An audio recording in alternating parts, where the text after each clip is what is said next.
پڑھتے ہیں صلی اللہ وسلم آج درودی و نبی جی اللہ اللہ لا الہ الا محمد رسول اللہ۔ بسم اللہ الرحمن الرحیم الحمد للہ رب العالمین والصلاة والسلام على سيد الأنبياء والمرسلين محمد وآله وأصحابه أجمعين. أما بعد فأعوذ بالله من الشيطان الرجيم. بسم الله الرحمن الرحيم.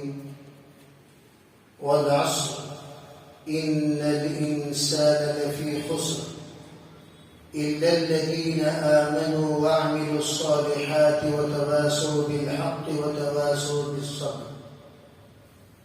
اللهم أيدنا بتأييدك اللهم أيدنا بتأييدك اللهم أيدنا بتأييدك يا رب العالمين. محترم معزز بھائیوں بزرگوں، پردہ نشین محترم خواتین، اللہ جل جلالہ امن والہ نے اپنے کلام میں جتنی صورتیں نازل فرمائی ہیں ان تمام صورتوں میں الگ الگ خصوصیات ہیں۔ من جملہ ان تمام خصوصیات کے ایک خصوصیت سورۃ العصر کی بھی ہے، جس سورت کو عام طور پر ہم لوگ یاد رکھتے ہیں۔ عموماً عوام کے درمیان جو صورتیں یاد رکھی جاتی ہیں وہ صورتیں 4 ہیں۔ ایک انا اعطیناک الکوثر، نمبر 2 سورۃ العصر، نمبر 3 تبت یدا، نمبر 4 قل هو اللہ احد۔ عموماً یہ 4 صورتیں تمام کو یاد رہتی ہیں اور یہ چھوٹی صورتیں سمجھی جاتی ہیں، لیکن اللہ جل شانہ نے پورے دین کو بعض صورتوں میں سما دیا۔ جیسے سورہ فاتحہ ہے، پورے دین کا پیغام ہے۔ سورہ عصر ہے، پورے دین کا پیغام ہے۔ سورہ اخلاص ہے، پورے دین کا پیغام ہے۔ اللہ نے ان صورتوں کو جامع اور معنی صورت بنائی، مختصر الفاظ میں بڑی لمبی اور واضح تفسیر اللہ نے ان صورتوں میں رکھی ہے۔ اسی لیے حضرت امام شافعی علیہ الرحمہ کا کہنا ہے، اگر اللہ قرآن پاک میں کوئی سورہ نازل نہ کرتا، صرف سورہ عصر نازل فرما دیتا، امت کی ہدایت کے لیے صرف سورہ عصر کافی تھی۔ اس لیے کہ اللہ نے زمانے کی قسم کھا کر پورے زمانے والوں کو اللہ نے کہہ دیا، والعصر، اللہ نے زمانے کی قسم کھائی۔ زمانہ چاہے وہ ماضی ہو، حال ہو، مستقبل ہو، ہر زمانہ اللہ کا زمانہ ہوتا ہے۔ اسی لیے فرمایا کہ اللہ رب العزت نے لا تسبوا الدہر وانا الدہر کلہ، اے لوگوں تم لوگ زمانے کو گالی دیتے ہو، زمانہ بڑا خراب ہو گیا، زمانہ بڑا بے رحم ہو گیا، زمانہ بڑا ظالم ہو گیا، زمانہ بڑا جابر ہو گیا، زمانہ ایسا ہو گیا، زمانہ ویسا ہو گیا، زمانے کو تم برا بھلا کہتے ہو۔ اللہ جل جلالہ امن والہ نے فرمایا انا الدہر کلہ، ہر زمانے کا فیصلہ کرنے والا میں ہوں، ہر زمانے کا خالق میں ہوں، ہر زمانے کا مالک میں ہوں، ہر زمانے کا رازق میں ہوں، ہر زمانے کا رحمان و رحیم میں ہوں. تم لوگ زمانے کو گالی دیتے ہو تو گویا زمانہ بنانے والے کی طرف بھی اشارہ ہوتا ہے. زمانہ بنانے والے کی طرف بھی یہ بات چلتی ہے، آگے بڑھ جاتی ہے. تم کبھی زمانے کو گالی مت دو.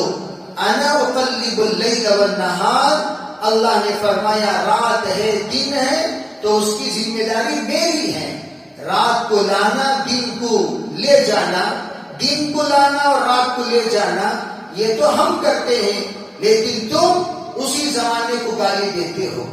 علماء فرماتے ہیں زمانہ تو ماضی کا بھی رہا ہے، حال کا بھی ہے. ماضی کے زمانے میں لوگ اس زمانے کی بڑی تعریف کرتے تھے، کاش کہ ہم وہ زمانے میں ہوتے، وہ زمانے میں ہوتے، وہ زمانے میں ہوتے، کتنا اچھا ہوتا. حالانکہ اللہ کے رسول علیہ السلام نے فرمایا ایک زمانہ آئے گا تم اپنے بھائیوں سے ملو گے حشر کے میدان میں. فرمایا اللہ کے رسول ہمارے بھائی کون ہیں؟ ہمارے بھائی کون؟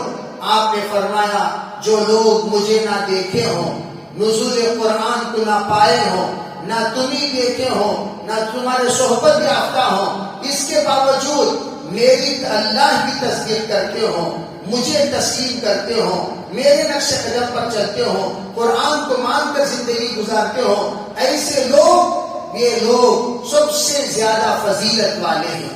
میرے عزیز خواتین، آپ حضرات کو یہ بات سمجھانی ہے کہ ہم چاہیں کہ کون سے بھی زمانے میں رہیں، زمانہ سب ایک ہی زمانہ ہے. ہر زمانے کا فیصلہ ایک ہی فیصلہ ہے، ان اکرمکم عند اللہ اتقاکم. ہر زمانے کا ایک ہی فیصلہ کہ کوئی بھی زمانہ ہو تقوی والے اس میں زیادہ اللہ کے محبوب ہوں گے، طہارت والے اللہ کو زیادہ محبوب ہوں گے، اور پارسا لوگ اللہ کو زیادہ محبوب ہوں گے، حیا والے اللہ کو زیادہ محبوب ہوں گے. جو لوگ اللہ سے ڈر کر زندگی گزارتے ہیں، خوف و خشیت والے، وہ اللہ کو زیادہ محبوب ہوں گے. کیا اللہ کے رسول علیہ السلام کے زمانے میں مغضوب علیہم والضالین والے نہیں تھے؟ ضرور تھے. حضور علیہ السلام کا زمانہ ہے، مغضوب علیہم بھی ہیں والضالین بھی ہیں. کیا مطلب؟ اللہ کا غضب نازل ہونے والا ایسا برا طبقہ، خبیث طبقہ، مردود طبقہ سرکار کے زمانے میں بھی موجود تھا. ان سے بڑا بدنصیب کون ہو سکتا ہے جو قرآن کو نازل ہوتے ہوئے دیکھے، جو اللہ کے رسول کی صحبت پائے، جو صدیق اکبر و عمر، عثمان و علی، مہاجرین و انصار کی صحبت پانے کے باوجود مردود قرار دے دیا جائے، ملعون قرار دے دیا جائے، اللہ کے دربار سے، اللہ کے نظروں سے پھٹکار بنا دیا جائے.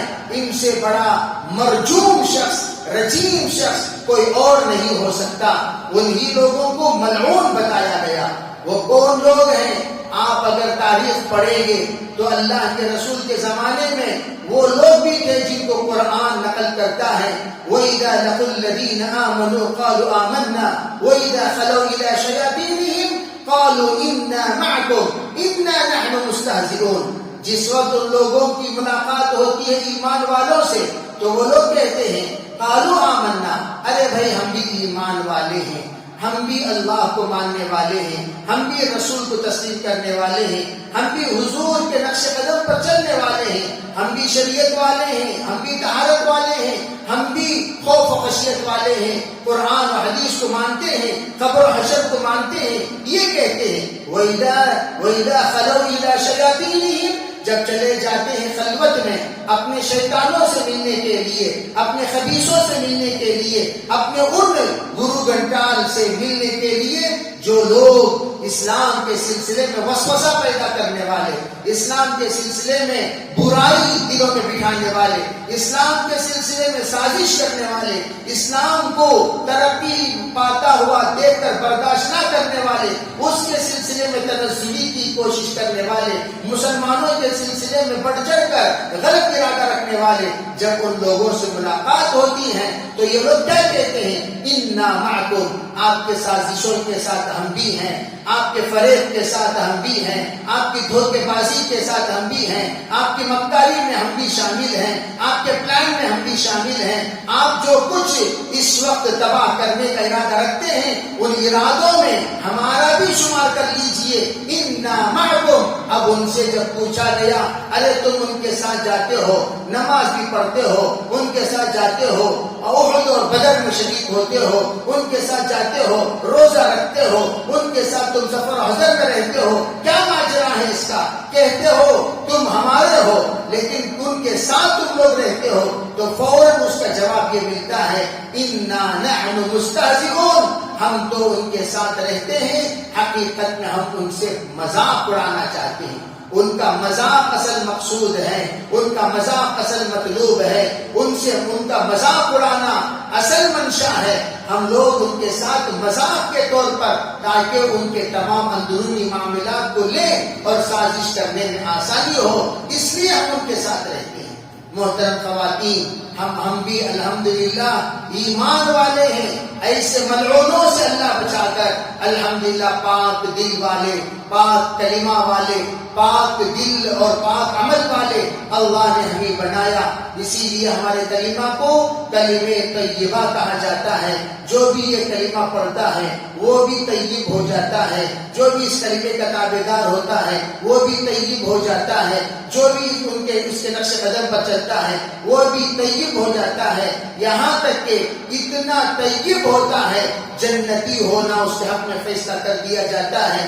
جس وقت مرنے کے بعد وہ اللہ کے پاس حاضر ہوگا، اللہ کے فرشتے ان کی تابعداری کو سلام کریں گے، ان کے تابعداری کو ویلکم کریں گے، اہلاً و سہلاً مرحبا کہیں گے اور یوں کہیں گے سلام علیکم طبتم، تم نے کلمہ طیبہ کو اپنی منشے زندگی بنا کر، تم نے کلمہ طیبہ کو اپنی زندگی کا اصل مقصد بنا کر ایسی پاک زندگی گزار کر آئے ہو، سلام علیکم، تم پر سلامتی کا فیصلہ ہو، طبتم، بہت اچھا کیا تم نے، بہت اچھا کام کر کے آئے ہو، بہت بہترین تم نے کام کیا ہے، فادخلوها خالدین، تمہارے اس کام کے بدلے میں پروردگار نے تمہیں مہمان خانہ بنا رکھا ہے، چلو تم اپنے مہمان خانے میں داخل ہو جاؤ۔ محترم خواتین، الحمدللہ اس پاک جماعت کے ساتھ اللہ نے ہمارا رشتہ جوڑا۔ قرآن میں کہتا ہے والعصر، خدا پورے زمانے کی قسم کھا کر، یعنی علماء کہتے ہیں ہر زمانے کا یہی اصول ہے، ہر زمانے کا یہی ضابطہ ہے، ہر زمانے کی یہی ترتیب ہے، ہر زمانے کا یہی فیصلہ ہے، یہ ہے اصل والعصر سے قسم کھانے کا منشا۔ قسم اصل زمانے کی قسم کے ساتھ پورے زمانے کا فیصلہ اللہ سنا رہا ہے۔ ان الانسان، چاہے وہ مرد ہو، چاہے وہ عورت ہو، چاہے وہ اپنے ہو، چاہے وہ پرائے ہو، چاہے وہ امت اجابت ہو، چاہے وہ امت دعوت ہو، سب ان الانسان، انسان کی جنس پوری کی پوری لفی خسر، سب خسارے میں ہے، یقیناً خسارے میں ہے، لام تاکید ہے، یقیناً خسارے میں ہے۔ پھر کیا کہا؟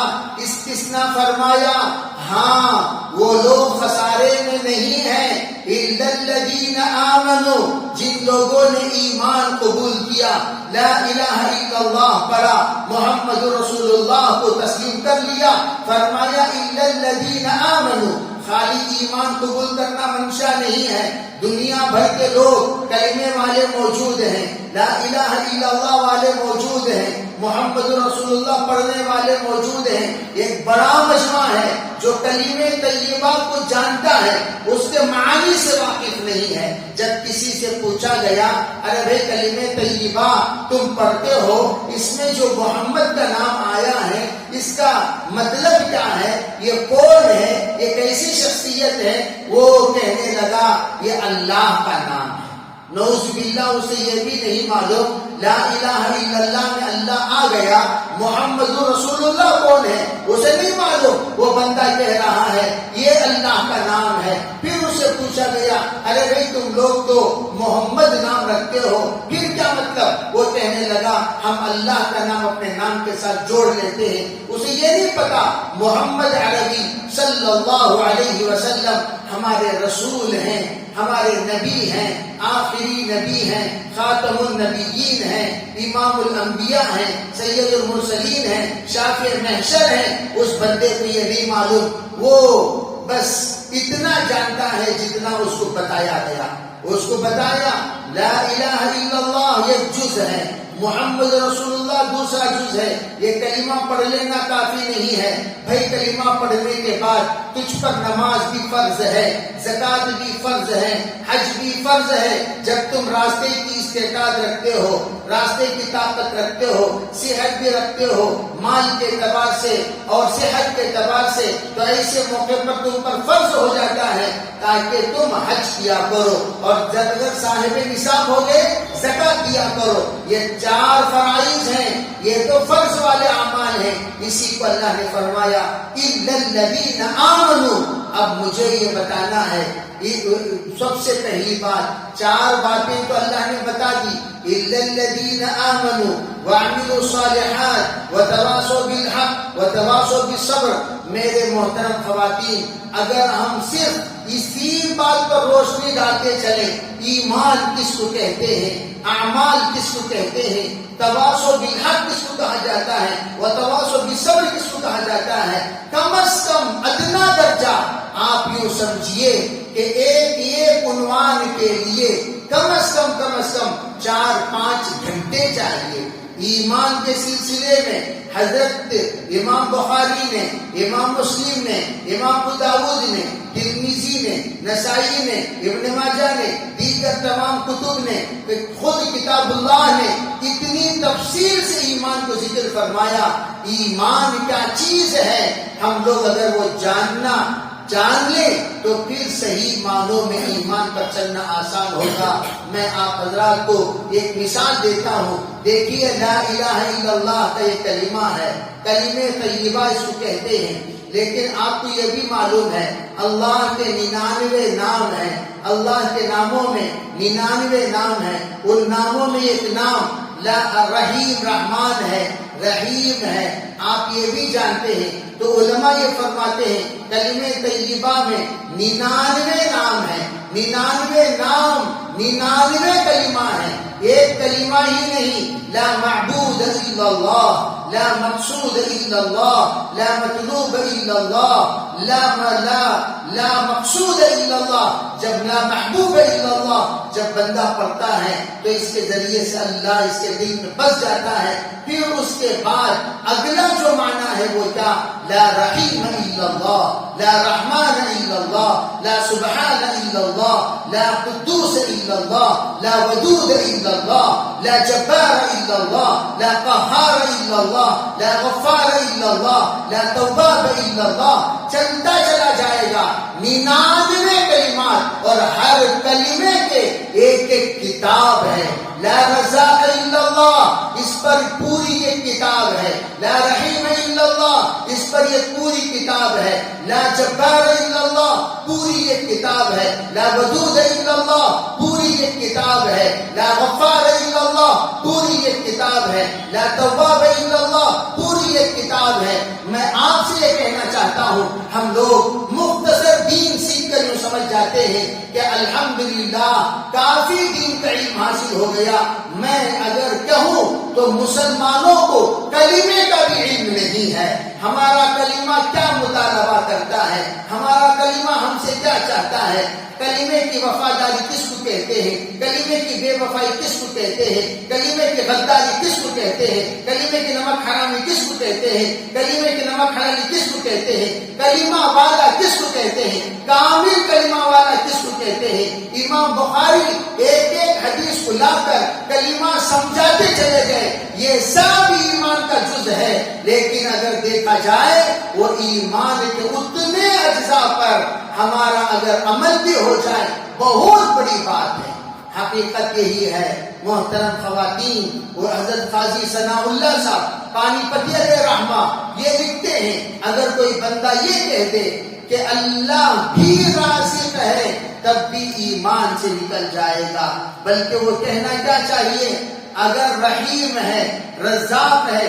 جیسا کہا اگر کوئی بندہ یہ کہہ دے اللہ بھی معبود ہے، اللہ بھی معبود ہے، ذرا بتائیے کیا وہ ایمان والا رہے گا؟ کیا وہ مسلمان رہے گا؟ کیا وہ اسلام میں رہے گا؟ ہرگز نہیں، اسلام سے خارج ہو جائے گا. اگر کوئی یوں کہے اللہ بھی معبود ہے، اللہ بھی رب ہے، اللہ بھی خالق ہے، تو اس کا مطلب کیا ہے؟ اللہ کے علاوہ کسی اور کو بھی تم خالق مانتے ہو، اللہ کے علاوہ کسی اور کو بھی تم رب مانتے ہو، اللہ کے علاوہ کسی اور کو بھی تم رزاق مانتے ہو، اللہ کے علاوہ کسی اور کو بھی کارساز مانتے ہو. حالانکہ محیی و ممیت اللہ اکیلا ہے، اللہ کے ساتھ کوئی نہیں ہے. اسی لیے فرمایا جس وقت ہم کہتے ہیں لا الہ الا اللہ، اتنی بڑی کتاب ہے کلمے کی، اس کتاب کے اتنے اجزاء ہیں. خود حضرت جناب محمد رسول اللہ صلی اللہ علیہ وسلم کا ارشاد ہے الایمان بضع وسبعون شعبہ افضلها قول لا الہ الا اللہ وادناها اماتة الاذى عن الطریق الحیاء شعبۃ من الایمان. آپ نے فرمایا ایمان کے 70 سے زائد شعبے ہیں، ایک روایت میں 60 سے زائد شعبے ہیں. اب آپ اندازہ لگائیے 70 سے زائد شعبے، ان تمام میں افضل جو حصہ ہے وہ لا الہ الا اللہ کا پڑھنا ہے، لا الہ الا اللہ کا سمجھنا ہے، لا الہ الا اللہ کو ماننا ہے، لا الہ الا اللہ کو بسانا ہے، لا الہ الا اللہ پر زندگی قربان کر دینا ہے. ادنا درجہ کیا ہے؟ زندگی میں ہم کسی کو تکلیف دیے بغیر گزارنا ہے. راستے میں تکلیف دینے والی چیز پڑی ہوئی ہو اس کو ہٹانا، یہ ایمان کا ادنا درجہ ہے. پھر فرمایا الحیاء شعبۃ من الایمان، شرم اور حیا یہ ایمان کا سب سے بڑا شعبہ ہے. یہ آپ نے ارشاد فرمایا. اب میں آپ حضرات کے سامنے لا الہ الا اللہ کے سلسلے میں جو افضلها قول لا الہ الا اللہ آپ نے فرمایا، اگر میں آپ کے سامنے ترتیب کے ساتھ بتاؤں تب بھی میرے محترم خواتین 70 ہفتے چاہیے صرف کلمے کے جز بیان کرنے کے لیے. اجمالی طور پر شعب الایمان کے نام سے حضرت تھانوی قدس سرہ العزیز نے ایک کتاب تحریر فرمائی جس کا نام ہی رکھا شعب الایمان، ایمان کے شعبے. اس کتاب میں حضرت نے بڑی تفصیل کے ساتھ ایمان کے شعبوں کو ذکر فرمایا. ان شعبوں کا جاننا خصوصاً خواتین کے لیے بہت ضروری ہے. مرد حضرات کے لیے دعوت و تبلیغ کی محنت کا اصل منشا کیا تھا؟ حضرت تھانوی علیہ رحمت جس وقت اپنے خانقاہ میں موجود تھے، شاہ ظفر عثمانی رحمت اللہ علیہ دوڑتے ہوئے آئے، کہنے لگے حضرت بیڑا غرق ہو گیا، بیڑا غرق ہو گیا. پوچھا بھئی کیا ماجرا ہے، کیا بات ہے، کیا کہہ رہے ہو؟ فرمایا مولانا الیاس رحمت اللہ علیہ کی جماعت، وہ اس وقت رحمت اللہ علیہ نہیں موجود تھے، مولانا الیاس صاحب کی جماعت آئی ہوئی ہے. جس جماعت کے سلسلے میں آپ کے پاس تذکرہ ہوتا تھا، جس جماعت کے سلسلے میں آپ کے پاس اجازتیں لی گئی، جس جماعت کے بارے میں کارگزاری سنائی جاتی رہی، فرمایا وہ جماعت ہمارے خانقاہ کے اطراف کے لوگوں سے مل رہی ہے، بات چیت کر رہی ہے، ملاقاتیں کر رہی ہے، اور ان سے ملاقات کرنے کے بعد اپنا کلمہ سنا رہی ہے اور ان سے کلمہ سن رہی ہے. ماجرا یہ ہے حضرت، فرمایا 80% لوگ خانقاہ کے اطراف رہنے والوں کو کلمہ یاد نہیں ہے. جہاں پر لا الہ الا اللہ کے ضربے لگتے ہیں، جہاں پر کلمہ طیبہ کو دل میں بسایا جا رہا ہے، جہاں پر اللہ سے ہونے کا یقین، غیر اللہ سے نہ ہونے کا یقین جز میں بسایا جا رہا ہے، اس طرح کے مقدس کلمے کا فرمایا ہم نے جس وقت جائزہ لیا 80% لوگوں کی زبانوں پر الفاظ کلمہ بھی نہیں ہے. اب حضرت بڑی ٹھنڈی سانس لیے، فرمایا بھائی بلا لے آؤ. کارگزاری سنا، بڑے غمگین ہوئے. حضرت نے بڑا کام کھڑا کیا ہے، اس کے بارے میں حضرت سوچتے یہ ارشاد فرمایا الیاس نے یاس کو آج سے بدل دیا. جو چیز ناممکن تھی الیاس نے اسے ممکن کر کے بتا دیا. حضرت نے اس کے بعد باقاعدہ اپنے تمام ساتھیوں سے کہا بھائی جتنے بھی ہمارے گاؤں میں شہر میں لوگ رہتے ہیں ان تمام میں محنت کرو، ان کو لے آؤ، ان کو لا کر باقاعدہ ہر اعتبار سے تیار کراؤ، کلمہ طیبہ سے ان کی زندگی سجانا شروع کرو۔ محترم خواتین، میں بڑے ادب سے آپ حضرات سے کہنا چاہوں گا، میں نے آپ سے گزارش کی کہ آپ آئندہ جب آؤ ساتھ میں خواتین کو بھی لے آؤ۔ میں نے اس لیے کہا تھا ارے آپ جانتے ہیں کہ یہ خاتون بڑی پڑھی لکھی ہے، اسے ایمان کا پتہ ہے، اعمال کا پتہ ہے، نماز کا پتہ ہے، روزے کا پتہ ہے، ذکر کا پتہ ہے۔ آپ یہ تصور رکھتے ہیں، ایسا رکھنا بھی چاہیے کہ اچھا گمان کا ہونا یہ بڑی اچھی بات ہے، لیکن آپ کو کیا معلوم ان سے کبھی کلمہ کسی نے پوچھا؟ میں ہمیشہ مردوں سے پوچھا کرتا ہوں ارے بھائی تمہاری شادی ہو کر 10 سال 20 سال 30 سال 40 سال ہو گیا، کیا آپ نے اپنے بیگم کو کبھی بٹھا کر پوچھا بیگم ذرا بتاؤ تم کلمہ کتنا جانتی ہو؟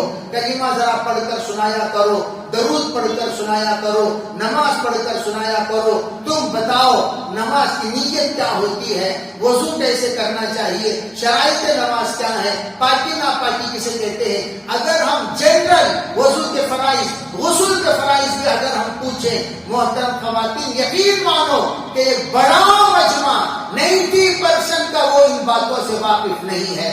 آپ شکریہ ادا کیجئے مسجد عائشہ جس ہستی کے نام پر موسوم ہے، آج اسی کے بغل میں مدرسے خواتین کے لیے کھول کر ان تمام خواتین کو دعوت دی جا رہی ہے، سب آ جاؤ، بغیر کسی تفریق کے آ جاؤ، فَفِرُّوا إِلَى اللَّهِ، اللہ کی طرف چلو، اللہ کی بات سنو، اللہ کی بات سمجھو، اللہ کی بات اس میں بساؤ، اللہ کی شریعت کو اپنے دھیرے دھیرے زندگی میں لانے اور اپلائی کرنے کی کوشش کرو، اور آہستہ آہستہ ان تمام شریعت کے مسائل پر عمل پیرا ہو جاؤ۔ اس کے لیے مدرسے میں جمنا یہ اپنے لیے شرم کی بات نہیں، شان کی بات ہے، اور خصوصاً اگر کوئی خاتون کسی وجہ سے نہیں آ سکتے، کم از کم ان کو بیان میں لے آنا، بیان میں بٹھانا، بیان سنانا، بیان میں سمجھانا، اور اس کے ذریعے سے ان کی زندگی کے اندر انشاءاللہ تبدیلی آ گئی، پورا ثواب میں حصے دار آپ ہوں گی۔ اس لیے میں آپ سب سے گزارش کرتا ہوں کہ ایک مختصر میں نے عنوان چھیڑا یہ بتانے کے لیے آپ ذرا معلوم کر لیں، اتنے سے معمولی بات ہمارے خواتین میں کون جانتے ہیں؟ اگر بیٹی ہے تو ماں سے پوچھیں، ماں ہے تو بیٹی سے پوچھیں، بہن ہے تو بہن سے پوچھیں، خالہ ہے تو اپنے بھانجی سے پوچھیں، ذرا بتا بیٹی کتنا تو جانتی ہے کتنا نہیں جانتی۔ آپ کو حقیقت معلوم ہو جائے گی کہ کیا حقیقت ہے، کیا علمی معیار ہے، کیا ان کی صلاحیت ہے، کیا ان کے اندر پڑھائی ہے، کیا یہ جانتے ہیں کیا نہیں جانتے۔ طہارت کے مسائل سے بھی ایک بڑا مجمع واقف نہیں ہے، اس لیے ترتیب کے ساتھ ایمان کے سلسلے میں بھی انشاءاللہ بات آئے گی، عمل صالح کے بارے میں بھی بات آئے گی۔ آپ حضرات سے گزارش ہے کہ آپ حضرات نیت کریں، انشاءاللہ ہم لوگ ایمان بھی سیکھیں گے۔ اگر ہم سیکھتے سیکھتے اللہ کے پیارے بھی ہو گئے، اللہ کے پاس ہم کہہ سکتے ہیں اے میرے رب، ہم نے سیکھنا شروع کیا تھا، زندگی نے وفا نہیں کی، ہم دنیا سے رخصت ہو گئے، یا اللہ ہم کو قصوروار نہیں ہیں، یا اللہ ہم نے جو ہمارے بس میں تھا وہ ہم نے کیا، جو تو تیرے بس میں جو ہے، اے اللہ تیرے بس میں سب کچھ ہے، سزا دینا بھی تیرے بس میں ہے، جزا دینا بھی تیرے بس میں ہے۔ السعی منا، کوشش تو ہم کریں گے، والاتمام من اللہ، پروردگار پورا تو کرے گا۔ محترم خواتین، ہم انشاءاللہ اس نیت کے ساتھ، اس ارادے کے ساتھ ہم لوگ اپنے اگلے انشاءاللہ تمام مسائل کو سمجھنے اور اس پر عمل پیرا ہونے کی کوشش کریں گے۔ اللہ تعالی ہمیں سبھی کو اس بات پہ عمل کرنے کی توفیق عطا فرمائے. آئندہ آتے ہوئے آپ اپنے تمام سہیلیوں کو، خاندان والوں کو دعوت دیں. کہیں بھئی ہفتے میں ایک مرتبہ 1 گھنٹے کے لیے ہمارا جڑنا ہوتا ہے، ذرا آ جائیں. انشاءاللہ اس میں اللہ کرے کہ ہماری زندگی بدل جائے گی، آخرت بن جائے گی، قبر و حشر سمجھ میں آ جائے گا، اور پھر کلمہ کیا چیز ہے، بنیاد اسلام ہمیں سمجھ میں آ جائے گی. پھر اس کے بعد عمل کرنا آسان ہوگا. بہت سارے اس کا اجزاء ہیں، انشاءاللہ ترتیب سے بیان کیے جائیں گے. اللہ ان تمام باتوں پر ہمیں عمل کرنے کی توفیق عطا فرمائے. 2 سوالات ہیں. اگر کسی عورت کا اسکارف یا دوپٹہ حالت نماز میں کھل جائے، اس طرح چوٹی باندھی تھی کہ وہ حالت نماز میں کھل جائے تو نماز ہوگی یا نماز کو لوٹانا پڑے گا؟ دیکھیے یہ سطر عورت کے لیے نماز میں جن سطر کا چھپانا فرض ہے اس میں بال بھی ہیں اور چہرہ، 2 ہتھیلی، 2 قدم کے علاوہ پورے بدن کو چھپانا فرض ہے. اب اگر اوڑھنی کھسک جائے، اس لیے نماز کی اوڑھنی ایسی بناتے ہیں جس میں کھسکنے کا کوئی سوال ہی پیدا نہیں ہوتا. اگر ہم اوڑھ کر نماز پڑھتے ہیں تو وہ اوڑھنی کھسکتی رہے گی، اسے ہٹاتے رہنا پڑے گا، اسے ڈالتے رہنا پڑے گا. تو اس لیے ایسی اوڑھنی اوڑھ کر نماز پڑھے جو نہ کھسکے. اگر کھسک گئی تو فوراً آپ اس کو درست کرنے کی کوشش کریں. اگر کوشش کرنے سے آپ عاجز ہو گئے، کوشش کرنے میں آپ کامیاب نہیں ہو سکے، تو ایسے موقع پر آپ کی نماز فاسد ہو جائے گی. آپ کا سر اگر کھل گیا تو نماز رہ گئی، اس لیے کہ یوں سمجھو کہ سطر کھل گیا. تو اس لیے اگر نیچے کے بال کچھ نظر آ جائے تو علماء فرماتے اس سے نماز فاسد نہیں ہوتی، لیکن سر سے اگر دوپٹہ ہٹ جائے تو نماز فاسد ہو جانے کا پر اندیشہ ہے. اس لیے ہم اس چیز میں احتیاط کریں.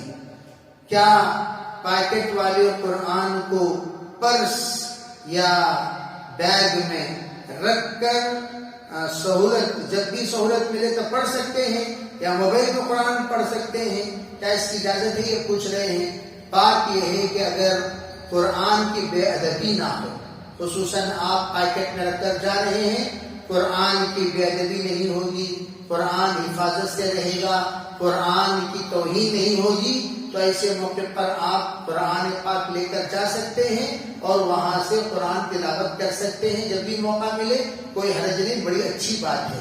اگر آپ یہ محسوس کرتے ہیں کہ ایسا ویسا ہم لوگ اس میں احتیاط نہیں کر پائیں گے، اس لیے کہ بعض مرتبہ طہارت خانے کو جاتے وقت ہینڈ بیگ بھی ساتھ میں لے جانا پڑتا ہے، تو ایسے موقع پر قرآن کی بے ادبی ہوگی، گستاخی ہوگی. تو علماء فرماتے ہیں ایسے موقع پر آپ قرآن پاک نہ لے جائیں. اگر کوئی ایسی جگہ ہے جہاں پر قرآن اٹھا کر حفاظت سے رکھ کر آپ طہارت کو جا سکتے ہیں تو باہر رکھ کر طہارت کو جائیں. اور اگر موبائل میں قرآن ہے تو موبائل میں قرآن کی تلاوت کر سکتے ہیں، اس میں کوئی حرج نہیں ہے. ہاں البتہ اتنی بات کا احتیاط کریں کہ اسکرین پر قرآن کو نہ رکھیں، قرآن اندر رکھیں. جب ضرورت پڑے تو قرآن اٹھا کر پڑھ لیں، جب پڑھ کر ختم ہو جائے تو پھر قرآن کو اندر بھیج دیں، سینڈ کر دیں، اور اس کو اسکرین پر نہ رکھیں. تو اس اعتبار سے آپ کو قرآن پڑھنے کی اجازت ہے. لیکن یہ بات بھی خیال میں رکھیں، موبائل میں پڑھیں یا آپ قرآن میں پڑھیں، دونوں جگہ پر آپ کو باوضو پڑھنا شرط ہے. چاہے یہاں پڑھو یا وہاں پڑھو، دونوں جگہ پر باوضو. بعض لوگ بغیر وضو کے بھی فون میں قرآن پاک پڑھ لیتے ہیں، ایسی بات نہیں. لا یمسہ الا المطہرون. ہاں البتہ آپ ہاتھ لگائے بغیر آپ صرف کوئی دعا پڑھ رہے ہیں یا کوئی آیت پڑھ رہے ہیں تو آپ ہاتھ لگائے، اسکرین پر ہاتھ لگائے بغیر پڑھ کر اس کو اندر سینڈ کر دے سکتے ہیں. لیکن تلاوت کے وقت میں باوضو تلاوت کرنا چون تک پر تلاوت کرنے کے لیے ضروری ہے. اللہ تعالی ہمیں سمجھ نصیب فرمائے.